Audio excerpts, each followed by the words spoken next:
PCOD എന്നെ എങ്ങനെയാണ് ബാധിച്ചതെന്നും അത് മാറാൻ ഞാൻ എന്തൊക്കെ കാര്യങ്ങളാണ് ചെയ്തതെന്നും കുറച്ച് അനുഭവങ്ങളാണ് ഞാൻ നിങ്ങളുമായിട്ട് ഷെയർ ചെയ്യുന്നത്. ഒരു ഡോക്ടർ ഒന്നുമല്ല, എൻ്റെ കാര്യങ്ങൾ ഷെയർ ചെയ്യുന്നു എന്ന് മാത്രമേ ഉള്ളൂ. ആദ്യം തന്നെ നമുക്ക് PCOD സിംറ്റംസിന് സ്റ്റാർട്ട് ചെയ്യാം. ഇറഗുലർ പീരിയഡ്സ് വന്നു, പിമ്പിൾസ്, ഹെയർ ലോസ്, ഉറക്കമില്ലാത്തൊരവസ്ഥ, മൂഡ് സ്വിങ്സ്. ഇനി ഇത് മാറാൻ വേണ്ടി ഞാൻ എന്തൊക്കെ കാര്യങ്ങളാണ് ചെയ്തതെന്നുള്ളത്. ഫസ്റ്റ് ഡോക്ടറെ കൺസൾട്ട് ചെയ്തു. ആ കൺസൾട്ട് ചെയ്ത സമയത്ത് ഡോക്ടർ നമുക്ക് മരുന്ന് തരുന്നതിൻ്റെ കൂടെ ഡയറ്റ് ഫോളോ ചെയ്യുക, കറക്റ്റായിട്ട് എക്സസൈസ് ചെയ്യുക. ഒരു മാസം ഞാൻ മരുന്ന് കഴിച്ചിട്ടുള്ള PCOD അപ്പം തന്നെ എനിക്ക് കൺസീവ് ആയിട്ടുണ്ട്. അപ്പം ആദ്യം തന്നെ ഡയറ്റ്, നമുക്ക് വേണ്ട പ്രോട്ടീൻസ് കാര്യങ്ങളെല്ലാം നമുക്ക് കിട്ടുകയും ചെയ്യണം. എന്നാൽ വേണ്ടാത്ത ഫുഡ് അവോയ്ഡ് ചെയ്യുക. അതെന്തൊക്കെയാണെന്ന് മനസ്സിലാക്കുക.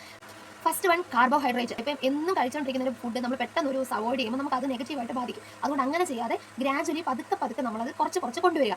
പിന്നെ നമ്മൾ ഒഴിവാക്കേണ്ടത് ഓയിലി ഫുഡ്. അതായത് നമ്മൾ എണ്ണയിൽ വറുത്ത് കോരി എടുക്കുന്ന ഭക്ഷണം, അല്ലെങ്കിൽ നമ്മൾ നോൺ വെജ് ഒക്കെ ആണെങ്കിലും ഒന്നും വറുത്ത് കഴിക്കാതെ അതെല്ലാം കറി വെച്ച് കഴിക്കാൻ മാക്സിമം നോക്കുക. പിന്നെ ബേക്കറി ഐറ്റംസ്, ബേക്കറിയിൽ ഒരു സാധനവും കഴിവതും കഴിക്കാതിരിക്കുക. കാരണം ബിസ്ക്കറ്റുകൾ ഇതൊക്കെ മാക്സിമം ഒഴിവാക്കുക. മൈദ അടങ്ങിയ ഭക്ഷണം ഒഴിവാക്കുക.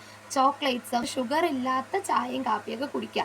അതായത് നമ്മൾ ജങ്ക് ഫുഡ് അല്ലെങ്കിൽ പ്രോസസ്ഡ് ഫുഡ്, പുറത്തുനിന്ന് കഴിക്കുന്ന എന്ത് ഭക്ഷണം ആയിക്കോട്ടെ അത് നമ്മുടെ ബോഡീനെ നെഗറ്റീവായിട്ടാണ് ബാധിക്കുന്നത്. അതുകൊണ്ട് ഇനി കഴിക്കേണ്ട ഭക്ഷണം എന്തൊക്കെയാണെന്നും കൂടെ ഞാൻ പറയാം. നമ്മൾ പ്രോട്ടീൻ അടങ്ങിയ ഭക്ഷണം കഴിക്കുക. അതായത് ഇപ്പം എഗ് വൈറ്റ് നമുക്ക് കഴിക്കാം. പിന്നെ ചെറുപയറൊക്കെ നന്നായിട്ട് മുളപ്പിച്ചിട്ട് അത് പുഴുങ്ങി കഴിക്കാം, അല്ലെങ്കിൽ ചെറുപയർ മുളപ്പിച്ചിട്ട് പച്ചയ്ക്ക് കഴിക്കാം. ഞാനത് സാലഡായിട്ടൊക്കെ നൈറ്റൊക്കെ കഴിച്ചിട്ടുണ്ട്. പിന്നെ നമുക്ക് ചപ്പാത്തി അങ്ങനെയുള്ള കാര്യങ്ങളൊക്കെ കഴിക്കാം. ഫ്രൂട്ട്സ് ഒക്കെ ആണെങ്കിലും ലിമിറ്റ് ചെയ്ത് കഴിക്കുക.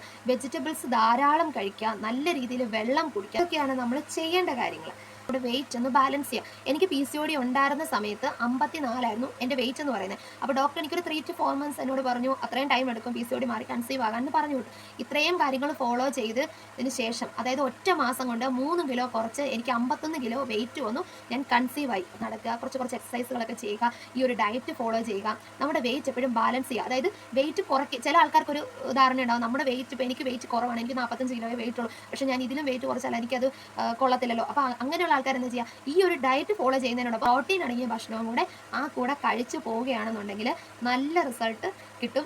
ഏറ്റവും വലിയൊരു എക്സാമ്പിളാണ് ഞാൻ. അപ്പോൾ ആർക്കെങ്കിലും ഇതുകൊണ്ട് യൂസ്ഫുൾ ആവട്ടെ എന്ന് വിചാരിച്ച് ചെയ്തിട്ടുള്ളതാണ്. അപ്പോൾ വീഡിയോ ഇഷ്ടപ്പെട്ടാൽ നിങ്ങൾ ലൈക്ക് ചെയ്യുക, സബ്സ്ക്രൈബ് ചെയ്യുക, എന്നെ സപ്പോർട്ട് ചെയ്യുക.